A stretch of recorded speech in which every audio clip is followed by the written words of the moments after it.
Hello everybody, welcome back. This is part 1 of a part 2 video series here for this episode of 2vTuesdays. Part 1 is going to be here on my channel, part 2 will be on Foren's channel.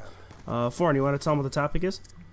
Today we're going to be talking about the return of Raw Instinct. Yes we are. He released the video, did he release it yesterday or today?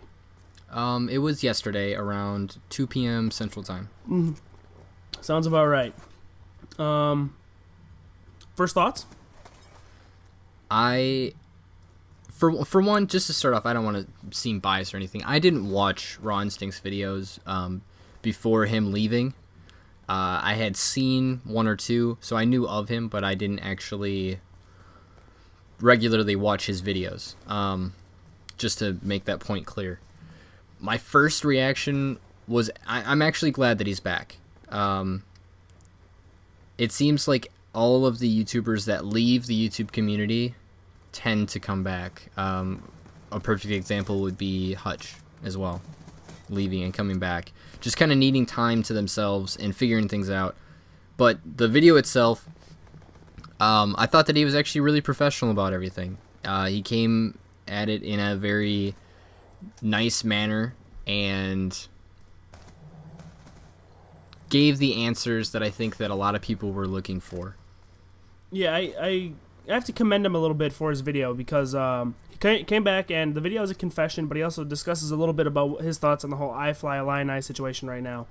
And iFlyIllini's confession video was fucking bullshit. So I'm glad that Raw Instinct came and he made his confession video and he apologized for everything and just, tried to just put everything out there so that everybody could see where he was coming from. And I'm glad he did that. Yeah, definitely, because he could have easily came back and his first video could have just been absolutely destroying iFly, but he didn't. I will admit that some of the things that he said in his video were actually a bit harsh towards iFly, and I think that he wasn't as educated on the topic as he should have been to be discussing it the way he was. Are you referring to how he said he was masturbating on a gay porn website as opposed to just a porn website? Yes. Any of you guys that don't know about the iFly incident, basically he was on this website called Chatterbait, and what you do is you set up a webcam and you can do a number of things. You can masturbate, you can have sex, you can, do whatever, basically. And then there are viewers watching. They can talk to you in the chat. They can leave tips and that sort of stuff. And I think that what everybody is getting wrong in this situation is that it is not a gay porn site. Yes, there are men on there masturbating.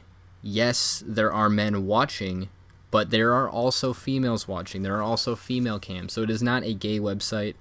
It is just a pornographic website that straight and gay men and women can go to.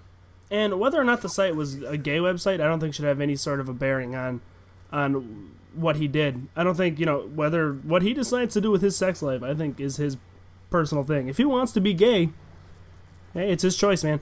And I also don't see the whole gravity of the thing. Everybody's, saying, "Oh, this is terrible. He's masturbating on a website." And keep in mind, he's in Air Force. He's in the Air Force. I don't know. Does it say anywhere in his contract for the Air Force that he can't masturbate on the internet? Probably something. Yeah, I was going to say, I'm pretty sure that you can't do anything to deface your branch. Yeah, but most of those things are things you're not allowed to do in uniform. Because anybody on the Chatterbait site, nobody would know he was in the Air Force. Yeah, I did see another video, however, where somebody actually had a discussion with him, someone that was also in the military, and it says apparently it states in their code book that you are always a soldier whether you are in uniform or not. You are always a soldier. So he could still get some backlash from that. Yeah, but see, another thing, I'm saying military aside, because him being in the military also should have no effect on what he does on YouTube. You know what I mean? Just because if he weren't in the Air Force, people would be like, "Oh, it's fine. Yeah, go right ahead, masturbate on the internet." I don't think so. I don't think that would be how people would react. Me personally, And yeah, I know probably gonna get a little bit of like fucking hate for this. I think he was perfectly within his realms to do that if he wanted to.